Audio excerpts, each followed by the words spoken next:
코로나19로 인해 우리 모두의 삶에 말로는 도저히 설명할 수 없는 그런 일들이 너무 많이 일어나고 있습니다. 우리가 함께 모여 찬양하고 뜨겁게 기도하며 서로의 삶을 나눴던 그날처럼 예배할 수 있다면 얼마나 좋을까요? 하지만 그때가 얼마나 감사한 날들이었는지 알게 하심에 다시 한번 하나님께 감사를 올려드립니다. 우리는 어디에 있든지 무엇을 하든지 예배자가 될 수 있습니다. 내가 서 있는 그곳이 예배의 처소가 되며 내가 밟는 그 땅이 기도의 자리가 될 수 있습니다. 그리고 성전이 아닌 가정에서 혹은 있는 처소에서 드려지는 주일 예배를 기억하여 거룩하게 지켜주세요. 이러한 때일수록 더더욱 우리가 예배할 수 있음에 하나님께 감사하며 삶의 예배자임을 잊지 마세요. 우리는 언제 어디서나 예배자가 될 수 있습니다. 함께 예배드릴 그날을 간절히 바라고 기다립니다. 여러분을 사랑하고 축복합니다. 오늘은 정윤선 씨가 적어준 캘리그라피 글씨로 여러분에게 첫인사를 좀 먼저 나눴습니다. 주일 오감 예배 시작하는데요. 9월 첫째 주 9월 6일 광고와 말씀 나눔 시작하도록 하겠습니다. 가정예배에서 역시 배포되고 있죠. 혹여 온라인으로 예배하지 못하는 분들은 가정예배서로 예배할 수 있도록 독려해 주시고 그리고 꼭 주일날 맞춰서 예배해 주시기 바랍니다. 결코 시들지 않는 신앙의 비결이라는 말씀으로 예레미야 17장에 있는 말씀 같이 나누게 됩니다. 말씀에 은혜가 있기를 기도해 봅니다. 9월 6일 나눔도서는 현진건의 빈처라는 1921년도 작품에 대해서 함께 나눠 보려고 합니다. 자, 오늘 말씀의 제목을 먼저 말씀드립니다. 무엇이 채워지는 것이 유익인지 알아야 합니다. 예레미야 35장 16절에서 19절은 여러분이 읽으셨으리라 믿고요. 오늘 말씀 무엇이 채워지는 것이 유익인지 알아야 합니다 라는 제목의 말씀 같이 나누려고 합니다. 앞서 말씀드린 대로 같이 읽을 책 이야기는 현진건의 빈처입니다.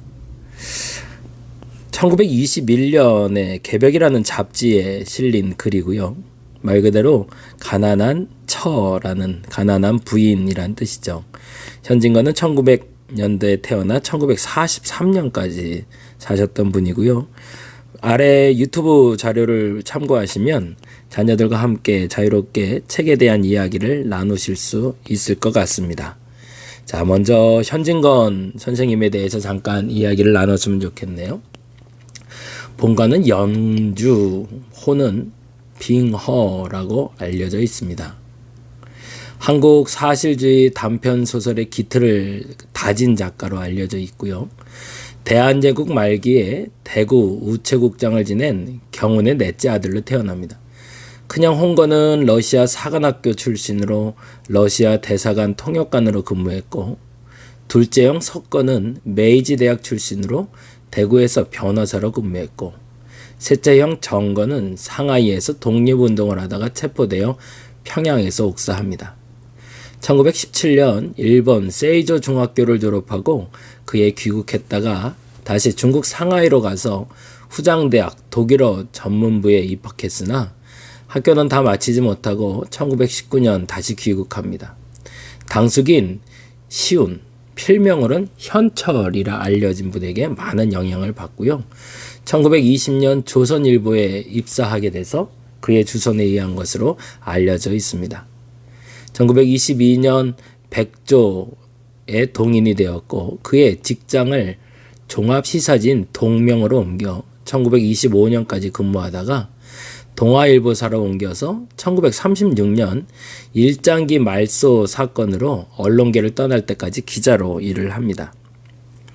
이후에 1920년 이후로 계속 기자 생활을 하던 그는 닭을 키워 생계를 꾸려가며 장편 소설의 창작에 몰두했다고 하는데요.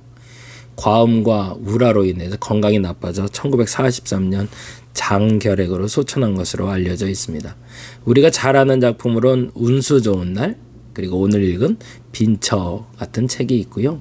특별히 이 빈처는 그의 문단적 위치를 확고히 다져준 출세작으로 작가의 궁핍한 생활에 대해서 자전적으로 적어간 소설로 알려져 있습니다.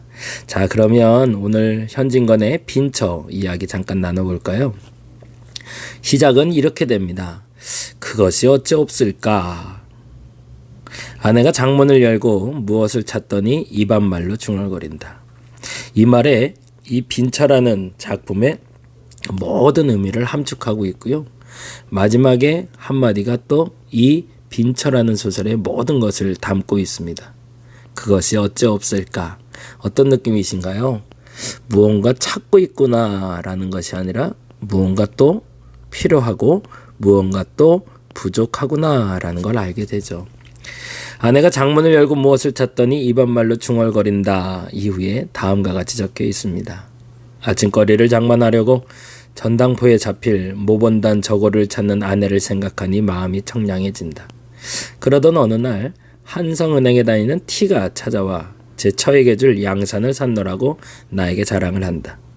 그것을 본 아내는 매우 부러워하는 눈치였고 그러한 아내의 모습에 나는 매우 불쾌한 생각이 든다. 왜 불쾌한 생각이 들었을까요? 수치심이죠. 나는 못 해주는데 T라는 이가 그것을 해줬고 그것을 자랑하는 모습이 내 마음에 불편했는데 그 불편함을 불쾌함으로 표현하고 있습니다. 나는 6년 전 결혼하여 중국과 일본에서 공부를 하였으나 변변치 못한 모습으로 집에 돌아왔다. 본인의 자전적인 모습이죠. 그 사이에 곱던 아내의 얼굴에는 주름이 나타나고 세간과 옷가지는 전당포에 잡혀 있었다. 보수 없는 독서와 가치 없는 창작밖에 모르는 나의 생활이었다. 처가에서 장인의 생일이라고 할멈이 데리고 왔다. 그런데 막상 입고 갈 옷이 없다. 비단 옷 대신 당목 옷을 입고 나서는 아내를 보고 나의 마음은 쓸쓸했다. 요 빈처라는 글을 읽어보시면 지금의 표현 같은 이런 표현들이 참 잘 담겨 있어요. 감정 표현이 잘 돼 있다고 할까요? 그 감정을 표현하는 단어가 이렇게 각각 다르게 불쾌했다, 쓸쓸했다 등등으로 묘사가 되고 있는데 그 단어 하나하나를 우리가 한번 이렇게 동그라미 쳐가면서 보면 이 글이 얼마나 감정적으로 공감하게 쓰여져 있는지를 보게 될 겁니다. 또 읽어드릴게요. 장인 집에 모인 처형과 아내의 모습을 보니 너무 대조적이었다. 부유한 모습의 처형과 초라한 아내. 처형은 돈을 잘 버는 남편을 만나 비단 옷을 입고 부유하게 보였다. 모두가 나를 얕잡아 보는 것 같았다. 이 표현이 참 중요합니다. 부유하게 보였을 뿐인 거고요. 얕잡아 보는 것 같이 보였던 거죠. 이 부분을 현진건이 강조를 하고 있어요. 쓸쓸하고 괴로운 생각을 잊으러 술을 마셨다. 그때 처형의 눈 위에 퍼런 멍이 든 게 보였다.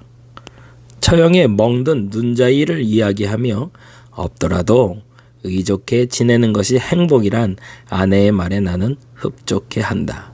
그 감정선이 읽어지시나요? 그래서 이 감정선을 잘 쫓아오시기 바랍니다. 그 다음이 반전이 좀 있어요. 처형이 사다 준 신을 신어보며 좋아하는 아내. 물질에 대한 욕구를 참고 사는 아내에게 나는 진정으로 고마움과 사랑을 표시한다. 물질에 대한 욕구가 없는 것이 아니라 물질에 대한 욕구를 참고 사는 아내. 여긴 두 가지의 의미가 있는 것. 첫째는 아내도 부유하게 살길 원한다. 그러나 지금 형편에 맞게 욕구를 참고 산다. 그것이 나는 고맙다라는 거죠. 아직 아무도 인정해주지 않는 무명 작가인 나를 다만 저 하나가 깊이 인정해준다.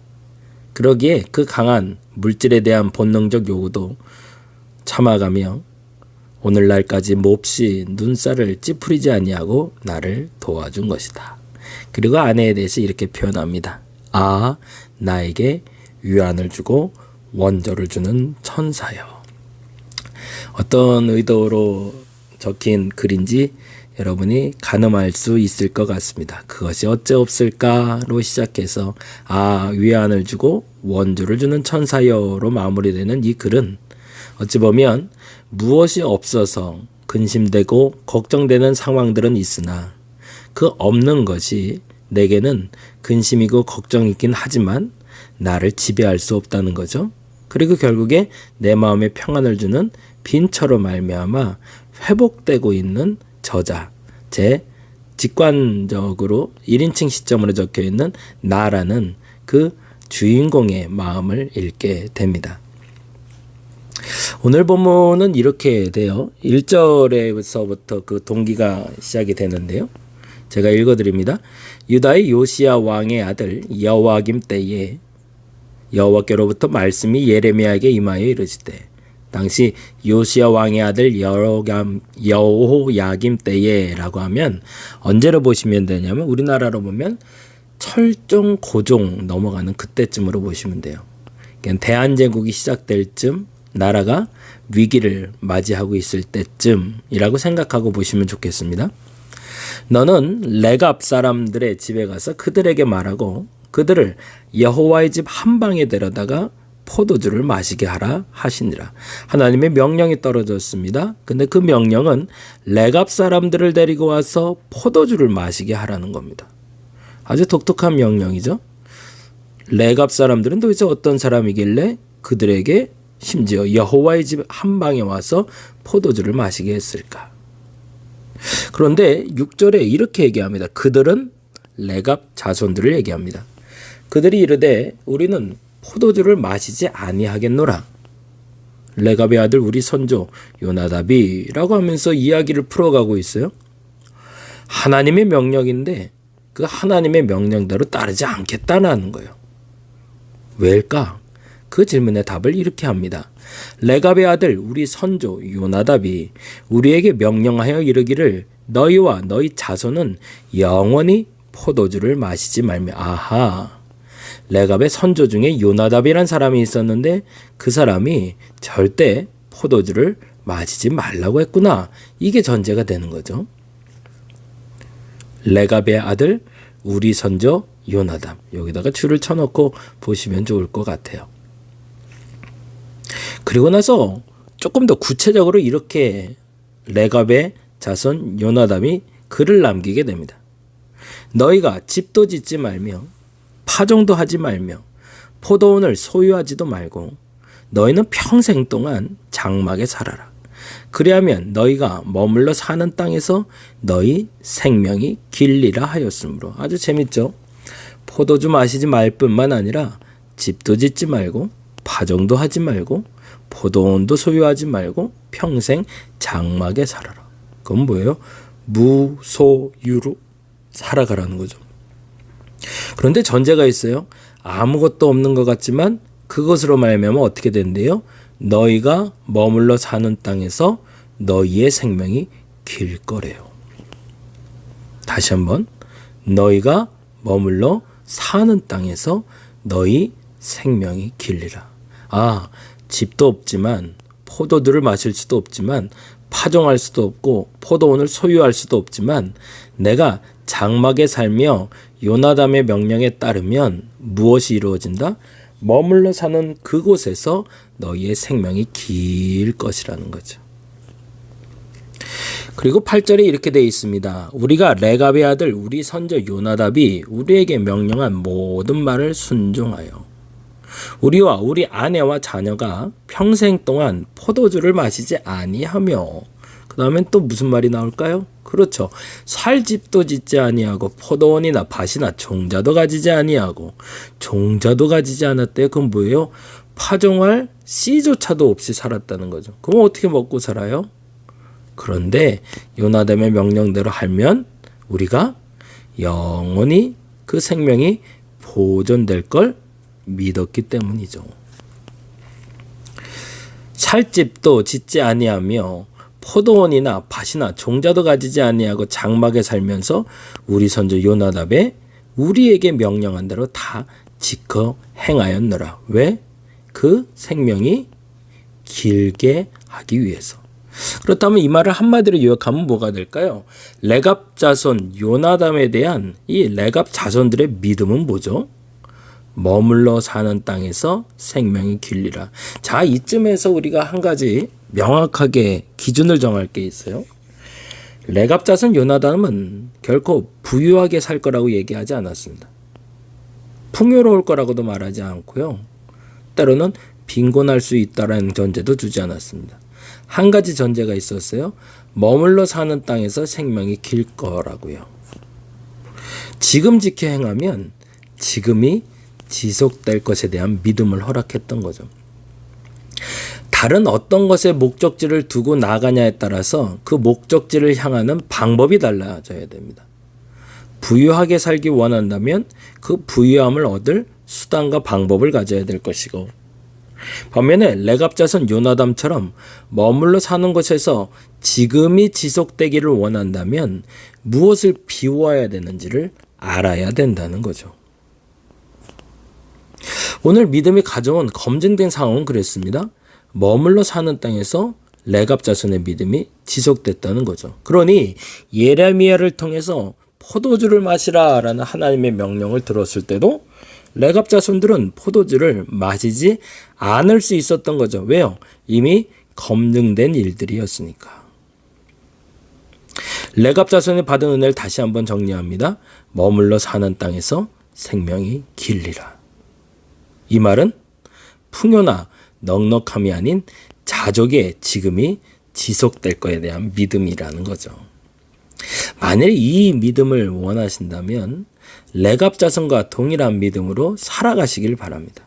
무엇을 소유하고 무엇을 비워야 될지, 만일에 여러분이 머물러 사는 땅에서 큰 변화는 없다 할지라도, 넉넉함이 넘치거나 격변은 일어나지 않는다 할지라도 오랫동안 그 평온을 유지하기를 원한다면 풍요나 넉넉함이 아닌 자족의 지금이 지속될 것에 대한 믿음으로 오늘 무엇을 붙잡아야 될지를 한번 묵상해 보시기 바랍니다.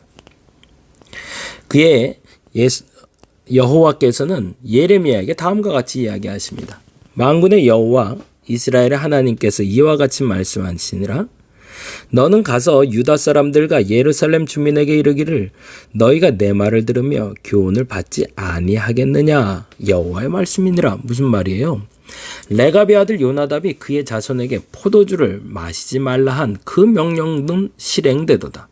그들은 그 선조의 믿음을 순종하여 오늘까지 마시지 아니하거늘 내가 너희에게 말하고 끊임없이 말하여도 너희는 내게 순종하지 아니하도다. 무슨 말이죠? 내가 너희의 생명이 길게 해줄 수 있는데 너희가 순종하지 아니하여 그 생명을 단축시키고 있다는 얘기죠. 다른 말로 레갑의 아들 요나답에 대한 믿음보다도 못한 믿음을 이스라엘 백성들이 갖고 있었다는 거죠. 이렇게 표현할 수 있을 것 같아요. 지금의 상황도 지속하지 못하는 어리석은 믿음을 갖고 있는 거죠. 왜 자꾸 어려워질까요? 왜 자꾸 더 힘들어질까요? 왜 자꾸 우리는 예배를 드리지 못하는 걸까요? 지금의 상황도 지속하지 못하는 어리석은 믿음 때문 아닌가요? 뭐예요? 조금 달라져 보려고? 우리의 상황을 바꿔보려고 할수록 늪 같은 곳이 그렇잖아요. 발버둥 치면 발버둥 칠수록 빠져가는 것처럼 오히려 빠지지 않으려면 멈춰야 되는데 멈추지 않고 발버둥 치니 더 지금 상황보다 악화된 상황을 나아가고 있는 거죠. 이 믿음의 결과조차도 기대하지 말아야 됩니다. 어떤 사람은 레갑의 아들 요나답에 대한 믿음보다도 못한 믿음을 가진 사람은. 오늘 그래서 이렇게 질문해 보려고 그래요. 무엇을 지켜야 될까요? 현징어의 빈처라는 소설에는 그 처가 무엇을 지켜가고 있는지를 알게 됩니다. 풍요롭진 못했지만 그 남편에 대한 믿음이 그를 지키게 했고 결국엔 그 남편을 지켜내요. 남편의 평안도, 그의 평안도 유지할 수 있었던 것처럼 예레미야에게 찾아온 레갑 자손들이 요나담에 대한 믿음으로 비록 풍요롭지는 못했지만 그러나 그들이 지켜야 될 것을 끝까지 지켜낼 수 있었던 것처럼 이 땅, 지금 이 시간에 살아가는 우리 그리스도인들이 무엇을 누리기 위해서 무엇을 지켜야 되는지를 질문할 수 있기를 바랍니다. 그리고 이렇게 질문해 봅니다. 무엇이 지금 나를 지켜주는가? 오늘 우리의 예배를 지킬 수 있는 힘은 어디에 있을까요? 오늘 나의 신앙을 지킬 수 있는 힘은 어디에 있을까요? 그 믿음은 어디서 찾으시나요? 빈처의 남편인 나라 지칭되는 주인공은 아내를 통해서, 레갑 자손은 요나답을 통해서. 그러면 여러분은? 오늘 이렇게 다짐해 봅니다. 오늘이 지속됨을 감사하게 해달라고. 만일 그런 사람이 있다면. 그런데 그렇지 않다면 지속을 가져올 오늘의 믿음을 허락해 달라고.